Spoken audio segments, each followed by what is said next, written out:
Estrangement is grief without a funeral, mourning someone who's still alive, and it hurts every single day. We're going to cover the real reasons adult children pull away and what you can do to cope. Keep watching. Hi, I'm Marie Morin. I'm a therapist and I'm an estrangement coach. I help parents and families navigate the heartbreak of distance, grief, and broken trust, while also creating hope and healing where it's possible. If you found this video, you may be carrying the heavy question, why did my child step back from me? This is one of the most painful questions I hear from parents. We're going to dive in and learn how to begin healing yourself, even when you can't control the outcome of the relationship. So when your child distances themselves, it feels personal, and in many ways, it is. Parents often describe it like death that keeps repeating itself. Every unanswered call, every holiday spent apart. The human brain is wired for connection, especially with family. So when that connection is broken, the grief is deep, disorienting, and confusing. But here's the hard truth. The distance usually didn't appear out of nowhere. It's often the final step in a long process of maybe tension, miscommunication, unresolved pain. Understanding that process, it doesn't make the pain go away, but it can give you clarity, and clarity is the first step to healing. Here are some contributors. For more on this, watch my video 11 Reasons Why Adult Children Cut Ties. The first is, adult children cutting ties doesn't always mean abuse, okay? It can mean unseen, overly controlled, and emotionally mismatched. And many adult children step away to make sense of their own history. So research by Carl Pilmer, he wrote a great book, it's called Fault Lines, shows that differences in expectations around closeness, loyalty, or autonomy often fuel estrangement, and we consider these as unresolved childhood experiences. Now, another thing is anxiety and depression or trauma or personality struggles can make closeness feel unsafe or overwhelming. Sometimes the reasons are less about you, but more about what they are carrying. Distance becomes a coping mechanism, and this we call mental health and trauma. And another thing, in families where boundaries are blurry, they may be too close, too critical, or too conflict-driven, and adult children may need distance to find their own identity. And Kylie Algalius highlights this in her research about estrangement, and she says it's often about self-preservation, not punishment. And these are family patterns and boundaries. And then there's this thing about new marriages, divorce, demanding jobs, and the influences of partners, other people, or in-laws. And influence from partners can create wedges. Sometimes it's not about rejection, but about divided loyalties they have to choose. These are considered life stressors and in-law dynamics.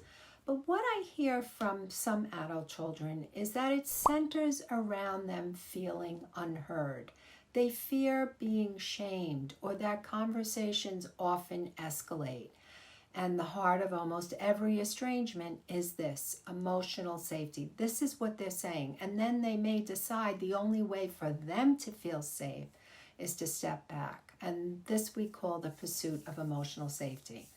And then there are those children who've had opportunities, okay, above and beyond, totally unimaginable how many opportunities they've had. Their parents who have sacrificed, been available, they've worked multiple jobs. Some of them, they were victims of parental alienation. And some of these adult children were adopted, and the relationship was solid, okay? Then something happens, and it's not about the volcanic event. It's either a combination of contributing factors, and then the adult child refuses to work through difficult things. It could be that they choose to avoid them instead. I have spoken to hundreds of parents who tell me they have taken accountability, asked for forgiveness, and committed to doing better. Yet their adult child still wants nothing to do with them. This is utterly heart-wrenching. And here's the most difficult truth for parents. Your child's decision to pull away is about their story, not just yours. That doesn't mean that you're blameless. It doesn't mean that they're entirely correct. It means the only way forward is to acknowledge the complexity. Healing begins not in defending yourself, but in asking, what do I need to grieve? And what is within my control to change? So what can you do as an estranged parent?